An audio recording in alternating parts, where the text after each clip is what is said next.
ළමයින්ට අකුරු කියවද්දි සරියුත් හාමුදුරුවෝ පැත්ත පලාතකවත් නැහැ.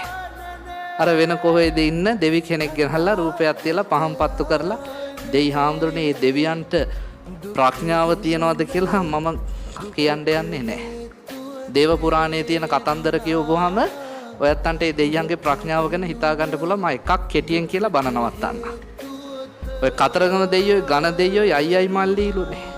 කතරගම දෙයියෝ ඇවිල්ලා කිව්වා මේ මං කියන කතාවක් නෙමෙයි හින්දුන් විශ්වාස කරන දේව පුරාණයේ තියෙන කතා. කතරගම දෙයියෝ කිව්වලු මං කැලේ යද්දි ලස්සන ගෑනු කෙනෙක් දැක්ක වල්ලි අම්මා කියලා. මට ඒ ගෑනු කෙනාට හිත ගියා. හැබැයි ආඩම්බරයි යාළු කරගන්න ක්‍රමයක් කියන්න කියලා. ඝන දෙයියෝ කිව්වලු මං අලියගේ වෙස්සේ මවාගෙන එන්න. එතකොට මේ ගෑනු කෙනා බය වෙලා ඔයාගේ ඇඟට පණි. ඔයා එතකොට කොහොම හරි යාළු කරගන්න කියලා.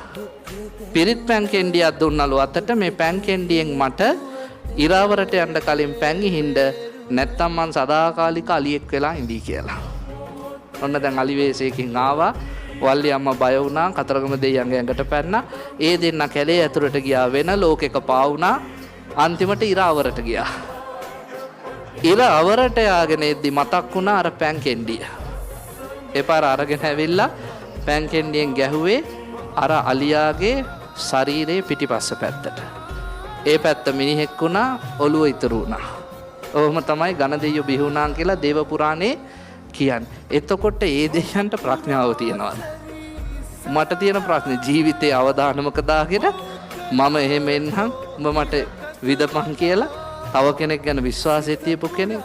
අනේ මට නම් එහෙම තේරෙන්නේ නැහැ ප්‍රඥාවක් එහෙම තියනවා කියලා. මම මේ අපහාසකට නෙමෙයි කිව්වේ. ඔයත් තව ටිකක් හිතන්න අපි බෞද්ධයෝනේ.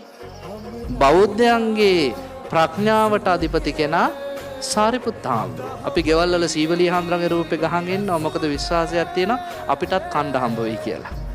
අපි මේ බඩට ලොල් වෙච්ච જાතිය.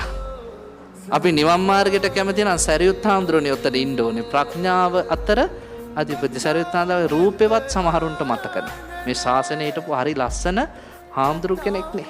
උන්වහන්සේගේ මූණ රවුම් හරිම කරුණාවන්තයි. මිනිස්සු ඉස්සර හිතනවලු සරියුත් හාමුදුරුවෝ මොන තරම් ලස්සනද කියලා.